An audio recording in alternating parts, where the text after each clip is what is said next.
Welcome back to clean news MP. चलिए देखते हैं मध्य प्रदेश की 25 फटाफट बड़ी खबरों को। इससे पहले आप न्यूज को कहां से देख रहे हैं, हमें कमेंट में बताना बिल्कुल ना भूलें। साथ ही हमारे फेसबुक पेज को भी फॉलो करें। फेसबुक पेज का लिंक डिस्क्रिप्शन में दिया गया है। सागर के लोगों को भी मिलेगी एयर एम्बुलेंस की सुविधा। छतरपुर, दमोह और टीकमगढ़ के मरीजों को भी मिलेगा लाभ। एक्सीडेंट में सभी को 80 प्रकार की कंडीशन में आयुष्मान कार्ड धारियों को निःशुल्क रहेगी सेवा। एयर एम्बुलेंस व एरोप्लेन के लिए, हेलीपैड के लिए जिला प्रशासन चिन्हित करेगा। पीएम श्री एयर एम्बुलेंस सेवा का लाभ सागर वासियों के लिए भी मिलेगा। गुरुवार को प्रदेश के हेल्थ डायरेक्टर ने जिले अधिकारियों कर्मचारियों से वीडियो कॉन्फ्रेंस कर तैयारियों के निर्देश दिए। अब शिप्रा समेत मध्य प्रदेश की ये नदियां सवारी जाएंगी। विशेष अभियान शुरू कर रहे हैं सीएम मोहन। मध्य प्रदेश की धर्मनगरी उज्जैन से गुजरने वाली मां शिप्रा के पावन तट पर प्रदेश की सभी नदी और जल संरचनाओं के संरक्षण, संवर्धन और पुनरुद्धार के लिए जनजागरण की अलख जगेगी। मुख्यमंत्री डॉक्टर मोहन यादव शिप्रा का पूजन कर चुनर ओढ़ाएंगे। वहीं सभी जनप्रतिनिधि जलाभिषेक अभियान की शपथ लेंगे। एमपी में बिजली उपभोक्ताओं को अब नहीं पड़ेगा भटकना।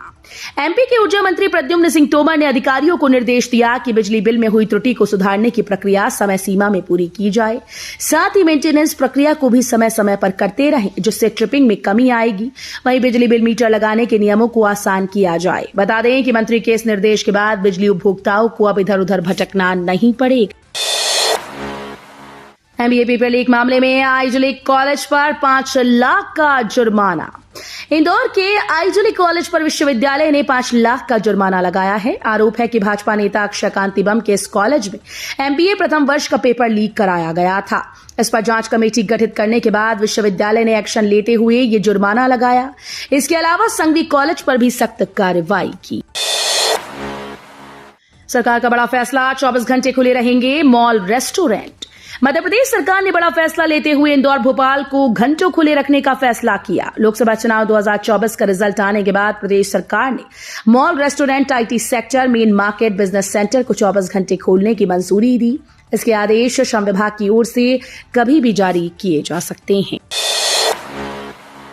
परीक्षा परिणाम में देरी को लेकर एनएसयूआई का प्रदर्शन। भोपाल में एनएसयूआई ने जेपी हॉस्पिटल पहुंचकर जमकर प्रदर्शन किया। नर्सिंग कॉलेज में ली गई प्रवेश परीक्षा के परिणाम से परेशान छात्र छात्राओं ने मोर्चा खोल दिया। दरअसल पिछले साल शासकीय नर्सिंग कॉलेज में प्रवेश के लिए पीईबी के द्वारा परीक्षा ली गई थी, लेकिन 1 साल बाद भी परीक्षा परिणाम घोषित नहीं किए गए, जिस वजह से छात्र छात्रों को कॉलेज में प्रवेश के लिए अभी तक इंतजार करना पड़ रहा है। इंदौर जिला प्रशासन ने 240 कॉलोनाइजर को भेजा नोटिस। इंदौर जिला प्रशासन ने 240 कॉलोनाइजर को नोटिस भेजकर बनाई गई कॉलोनी में बुनियादी सुविधाओं की स्थिति की रिपोर्ट मांगी है। प्रशासन का कहना है कि इन सभी कॉलोनाइजर ने तय समय सीमा के अंदर प्रॉपर्टी खरीदने वालों को मिलने वाली सुविधाओं का ब्यौरा उनके सामने स्पष्ट नहीं किया। यदि तय समय सीमा के अंदर जरूरी सुविधाएं कॉलोनी में दी गई हैं तो इसका ब्यौरा दें। सागर में यात्री बसेस की हड़ताल के बाद दमोह से भी बंद हुआ बसेस का संचालन। सागर में जिला बस ऑपरेटर ने गुरुवार दोपहर अचानक से अनिश्चितकालीन हड़ताल शुरू कर दी। इसका असर ये हुआ कि सागर से दमोह बसेस का आना बंद हो गया। दोपहर 2 बजे के बाद दमोह से कोई भी बस सागर की ओर रवाना नहीं हुई। इससे यात्रियों को काफी परेशानियों का सामना करना पड़ा। कई लोग सागर जाने के लिए स्टेशन रवाना हुए। कुछ लोगों ने निजी वाहनों से सागर का रास्ता पकड़ा। नर्सिंग कॉलेज में प्रवेश परीक्षा का 1 साल में नहीं आया रिजल्ट।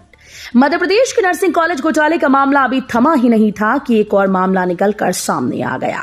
दरअसल 2022-23 सत्र में शासकीय नर्सिंग कॉलेज में प्रवेश के लिए पीईबी के द्वारा परीक्षा ली गई थी। 1 साल का समय बीतने को है, लेकिन अभी तक परीक्षा परिणाम घोषित नहीं किए गए, जिस वजह से छात्र छात्राओं को कॉलेज में प्रवेश के लिए अभी तक इंतजार करना पड़ रहा है। अन्नपूर्णा क्षेत्र से हटाई अवैध चौपाटी, व्यापारी हुए नाराज। वेस्टर्न रिंग रोड के लिए बनेगी सड़क। नगर निगम और प्रशासन की टीम ने गुरुवार को अन्नपूर्णा क्षेत्र से अतिक्रमण हटाए। यहां अवैध चौपाटी भी बन चुकी थी, जिसे रिमूवल गैंग ने हटा दिया। अतिक्रमण हटाने के दौरान अफसरों को व्यापारियों की नाराजगी का शिकार होना पड़ा। नगर निगम यहां पश्चिम रिंग रोड को जोड़ने वाली सड़क बनाएगा, जिसकी चौड़ाई 40 मीटर से ज्यादा है। पीएम श्री पर्यटन वायु सेवा शुरू। 1 माह तक किराए में 50% की छूट। मुख्यमंत्री डॉक्टर मोहन यादव ने गुरुवार को भोपाल के राजा भोज इंटरनेशनल एयरपोर्ट पर पीएम श्री पर्यटन वायु सेवा का शुभारंभ किया। भोपाल से जबलपुर जाने वाली पहली फ्लाइट को मुख्यमंत्री ने फ्लैग ऑफ किया। ये फ्लाइट भोपाल से जबलपुर होकर रीवा जाएगी, उसके बाद सिंगरौली लैंड होगी। इस नई पर्यटन सेवा को लोकप्रिय बनाने के लिए शुरुआती 1 महीने तक किराए में 50% की छूट दी। गेहूं उपार्जन में पिछड़ा एमपी, 80 लाख मीट्रिक टन खरीदी का लक्ष्य। गेहूं उपार्जन के मामले में इस बार मध्य प्रदेश पिछड़ गया। 80 लाख मीट्रिक टन की तुलना में अब तक करीब 50 लाख मीट्रिक टन गेहूं की खरीदी हो पाई। हालांकि सरकार को उम्मीद है कि गेहूं खरीदी की तारीख बढ़ाने से खरीदी का टारगेट पूरा होगा। मध्य प्रदेश में गेहूं उपार्जन के लिए मंडी स्तर पर 311 उपार्जन केंद्र स्थापित किए गए हैं। राजधानी वासियों के लिए अच्छी खबर। मध्य प्रदेश के राजधानी वासियों के लिए एक अच्छी खबर सामने आई। जम्मू कश्मीर की डल झील की तरह अब भोपाल के बड़ा तालाब में शिकारी चलेंगे। इसे लेकर भोपाल नगर निगम ने तैयारियां पूर्ण कर ली। आज को महापौर इसकी शुरुआत करेंगी। बड़ी झील को प्रदूषण मुक्त करने और नागरिकों को पर्यटन की सुविधा देने के लिए ये निर्णय लिया गया है। वन विभाग की टीम ने तोड़ा प्रोटोकॉल। मध्य प्रदेश के रायसेन जिले में वन विभाग की टीम ने प्रोटोकॉल तोड़ दिया। दरअसल बाघ को रेस्क्यू करने के बाद फॉलो वाहन के नहीं आया। करीब 15 किलोमीटर तक बाघ को बिना फॉलो वाहन के लाया गया। जब वाहन शहर की एक दरगाह के पास से पहुंची तो फॉलो वाहन आया, जिसके बाद बाघ को जंगल की ओर ले जाया गया। दरअसल जिला मुख्यालय के आसपास पिछले कई दिनों से टाइगर का मूवमेंट बना हुआ था। 20 दिन से टाइगर को रेस्क्यू करने के लिए सतपुड़ा टाइगर रिजर्व, पन्ना टाइगर रिजर्व से 40 लोगों का एक दल आया हुआ था, जिसमें 5 हाथी भी शामिल थे। भोपाल बेंगलुरु के बीच चलेगी अमृत भारत एक्सप्रेस। देश में वंदे भारत ट्रेन के बाद अब एडवांस अमृत भारत ट्रेन चलाने की तैयारियां की जा रही हैं। भोपाल के रानी कमलापति रेलवे स्टेशन से बेंगलुरु के लिए भी ट्रेन चलाने के लिए रूट को लेकर जानकारी मांगी गई। ये ट्रेन भोपाल से चलकर पुणे के रास्ते बेंगलुरु के बीच चलेगी। जल्द ही एक आधुनिक ट्रेन यात्रियों को मिलने वाली है। इंदौर नगर निगम का अतिक्रमण के खिलाफ एक्शन। इंदौर नगर निगम ने अतिक्रमण के खिलाफ बड़ी कार्रवाई की। अन्नपूर्णा कॉलोनी में नगर निगम ने करोड़ों की जमीन पर अवैध रूप से कब्जा करने वाले 25 दुकानों को जेसीबी से ढहा दिया। इस दौरान पुलिस और दुकानदारों के बीच झड़प भी देखने को मिली। अभियान के दौरान एक बुजुर्ग ने दुकान तोड़ने के विरोध में खुद को चांटे मारे। इसका वीडियो भी सामने आया। बगैर अनुमति पेड़ काटने पर जुर्माना नहीं, सीधे होगी एफआईआर। निगम कर रहा प्रारूप में बदलाव। नवाचारों के लिए पहचाना जाने वाला इंदौर नगर निगम अब पर्यावरण संरक्षण की दिशा में पेड़ पौधों को सुरक्षित रखने के लिए कड़े कदम उठाने जा रहा है। पेड़ों को काटने से रोकने के लिए निगम प्रक्रिया को सख्त बनाएगा। पेड़ों को काटने की अनुमति अब आसानी से तो नहीं मिल पाएगी, वहीं इसके लिए शुल्क में भी कई गुना बढ़ोतरी की जाएगी। अभी तक निर्धारित नियमों के अनुसार कोई भी अपनी जमीन पर लगे पेड़ को काटने के लिए 1000 रुपए की रसीद कटवाकर अनुमति प्राप्त कर सकता है। मछली पकड़ी तो लगेगा 5000 का जुर्माना, 2 माह के लिए लगाया प्रतिबंध। जिले में सभी जल स्रोतों से मछली पकड़ने पर अब प्रशासन के द्वारा सख्त कार्रवाई की जाएगी। दरअसल कलेक्टर कौशलेंद्र विक्रम सिंह ने मछलियों की वंश वृद्धि और संरक्षण के उद्देश्य से 16 जून से 15 अगस्त तक की अवधि को बंद ऋतु के रूप में घोषित किया है। इस दौरान सभी नदियों और जलाशयों में किसी भी प्रकार का मत्स्य खोज पूरी तरह से प्रतिबंधित रहेगा। स्नातक में प्रवेश के लिए दूसरे चरण की काउंसलिंग में 95,000 पंजीयन। सरकारी और निजी कॉलेजेस से संचालित स्नातक पाठ्यक्रम में ऑनलाइन काउंसलिंग के दूसरे चरण में 6 लाख सीटों के लिए पंजीयन किए गए। अभी तक 95,000 छात्र छात्राओं ने आवेदन किया है। दस्तावेज सत्यापन आज शुक्रवार तक करवाए जा सकेंगे।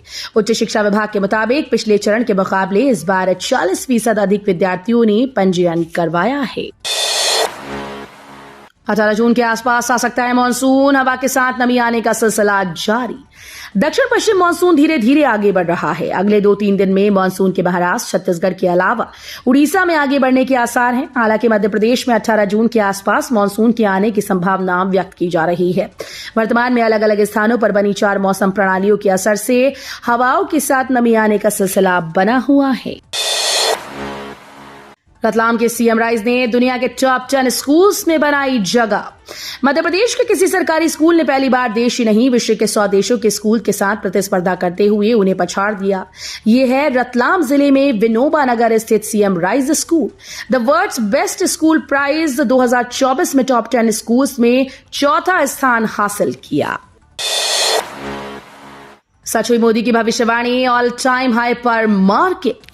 शेयर बाजार गुरुवार को ऑल टाइम हाई पर पहुंच गया। सेंसेक्स सारे रिकॉर्ड तोड़ते हुए 77,145 के लेवल पर पहुंच गया, जबकि निफ्टी भी रिकॉर्ड ब्रेक कर 23,481 के स्तर पर पहुंचा। ऐसे में निवेशकों की चांदी हो गई। इस बीच सोशल मीडिया में लोग कह रहे हैं कि मोदी की भविष्यवाणी सही साबित हो गई। पीएम किसान की 17वीं किश्त का इंतजार खत्म। 9.3 करोड़ किसानों के खाते में इस दिन आ जाएंगे पैसे। प्रधानमंत्री किसान सम्मान निधि की 17वीं किश्त जारी होने की तारीख सामने आ गई।